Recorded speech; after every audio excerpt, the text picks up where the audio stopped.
Nobody thought he'd just fix a broken fence. But behind that rotting wood, he found the secret that saved a whole town. Dylan was just a quiet handyman. Not a hero, not a cop, just a guy showing up to fix an old broken fence. But out there on that forgotten farm, he stumbled onto a hidden tunnel, masked men sneaking through the woods at night, and a secret nobody in town ever imagined. If you were Dylan, would you stand your ground alone, face to face with men in ski masks? Drop your answer in the comments. And hey, where are you watching from? Let us know right now.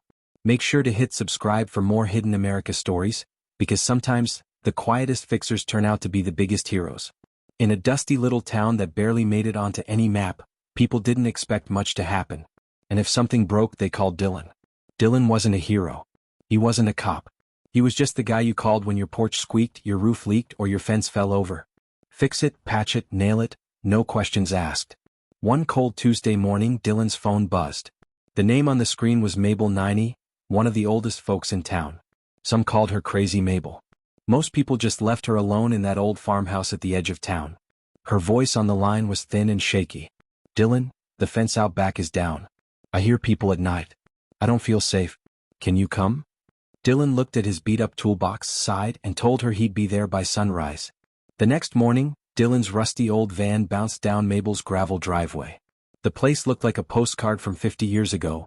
Peeling paint, an old swing creaking in the wind, chickens scratching at weeds. Out back the fence was a mess. Rotten wood. Splintered boards. But Dylan spotted something that didn't fit. Deep boot prints in the mud. Big heavy ones. Like somebody wearing steel-toed work boots had stomped back and forth, maybe carrying something. Near the broken fence, the grass was flattened into a rough trail that led straight into the woods. Mabel came hobbling down the steps with a dented thermos of coffee. Her eyes darted around like she expected someone to jump out from behind the barn. They come at night, Dylan, she whispered. Dogs bark, lights flicker. Last week I swear I saw flashlights by the fence. Dylan gave her a calm nod. Don't worry, Miss Mabel. I'll fix the fence. And I'll stick around tonight just in case. The fence took all day.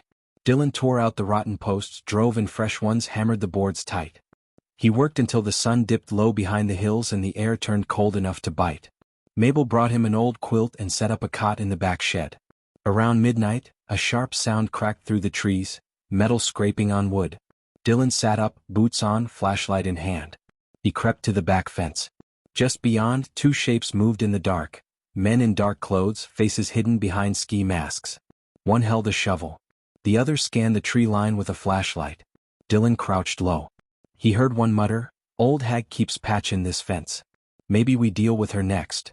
Something in Dylan's chest turned cold. He slipped back toward the shed, grabbed his old crowbar. Not much, but better than empty hands. When he turned back, the men were gone. Only tire tracks and broken branches told him where they'd been. Next morning, Dylan waited until Mabel was busy making tea before he slipped past the fence line and followed the trail into the woods. A half-mile in he found it, an old abandoned mine entrance. The wooden beams were cracked, the sign half fallen. Dawson Creek Mine, closed since 1962. But the fresh footprints said different. Dylan ducked inside. Damp air and the smell of old oil clung to his clothes. Somewhere deeper in he heard faint metallic clanking, like pipes, maybe chains. He found a side tunnel blocked by rusted barrels. Slipping past he found crates stacked up, marked with strange symbols, faded but still there. Some were cracked open. Inside, dull gray rocks that glittered under his flashlight. Dylan thought. Or maybe something else. Voices echoed down the tunnel. Dylan killed his light, pressed against the cold wall. Two men, same boots, same ski masks, walked by dragging a crate between them. Boss says the old lady's fence makes too much noise. Time to shut her up. Dylan's jaw clenched. No way, he thought. Not tonight. Dylan crept deeper, phone clutched in his hand. He snapped quick blurry photos. Crates, footprints, maps tacked to a wall showing the mine tunnels connected to the woods and Mabel's fence line. Suddenly his phone buzzed. A stupid app update. The chime echoed like a gunshot. Hey, who's back there? Flashlights whipped his way. Dylan bolted, boots skidding on damp gravel. He ducked under a low beam, leapt over an old rail cart, heart pounding so loud he swore they could follow the sound alone. Behind him, heavy boots pounding, shouts echoing off stone. Dylan spotted a rusted ladder bolted to the wall, an old escape shaft. He climbed 3 rungs at a time, metal biting his palms. A hand grabbed his boot, he kicked, boot slammed a nose. The man yelped, fell back. Dylan scrambled up, pushed open a rotting hatch and tumbled out into night air. He lay in a patch of weeds behind Mabel's chicken coop, chest heaving, stars spinning overhead.